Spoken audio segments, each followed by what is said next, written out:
বিশ্বাস করো, এইভাবে চিকেন বানালে যে এতটা টেস্টি হয় সেটা কিন্তু আমি কোনোদিন জানতাম না। কিন্তু আমি ফার্স্ট টাইম বানানোতে আমার এত ভালো লেগেছে, আশা করি তোমাদেরও খুব ভালো লাগবে। তো চলো একবার চিকেনটা এইভাবে বানিয়ে দেখো।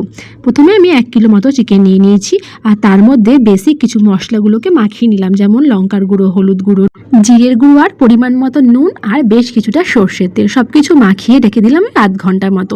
এদিকে কড়াইতে বেশ কিছুটা সর্ষের তেল গরম করে নিয়েছি, তার মধ্যে গোটা গরম মশলা আর সাদা জিরে ফোড়ন দিয়ে দিয়েছি, আর শুকনো লঙ্কাও দিয়েছি। সব কিছু একটু ভাজা ভাজা হয়ে গেলে দিয়ে দিয়েছি কিন্তু 4 থেকে 5টা পেঁয়াজের কুচি। পেঁয়াজটাকে হালকা ব্রাউন করে ভেজে নিয়েছি। তার উপরে দিয়ে দিলাম কিন্তু ওই ম্যারিনেট করে রাখা চিকেনটাকে। সব কিছু এবার খুব ভালো করে মিক্সড করে নেব, মানে ওই 10 থেকে 15 মিনিট মতো হালকা নাড়াচাড়া করে নেব। আর তারপরে এক এক করে দিয়ে দেবো, যখন জল ছেড়ে আসবে চিকেন থেকে, এক এক করে দিয়ে দেবো দই কিছুটা, আর দিয়ে দেবো আদা, রসুন, কাঁচা লঙ্কা আর টমেটোর পেস্ট।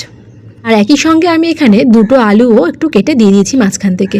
আর এবার খুব ভালো করে কষিয়ে নেবো। কোনো রকম কোনো জল কিন্তু আমি এখানে অ্যাড করছি না, মানে ওই মশলার মধ্যেই যা জল আছে আর মাংস থেকে যা জল ছেড়েছে সেটা দিয়েই কিন্তু আজকে মাংসটা আমি রান্না করব।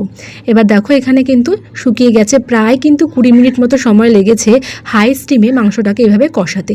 আর যখন হয়ে যাবে, মানে ঝোলটাও শুকিয়ে আসবে আর তেল ছেড়ে আসবে, তখন আমি ওপর থেকে বেশ কিছুটা গরম মশলা আর 1 চামচ ঘি দিয়ে নাড়াচাড়া করে নামিয়ে দিলেই কিন্তু রেডি আজকে আমাদের দারুণ স্বাদের এই চিকেন রেসিপিটা। তোমাদের কেমন লাগলো অবশ্যই জানিও। তো চলো আজকের মতো এখানে শেষ করছি। দেখা হবে তোমাদের সঙ্গে আরও এরকম অনেক অনেক অনেক রেসিপি ভিডিও নিয়ে। তো চলো, টাটা।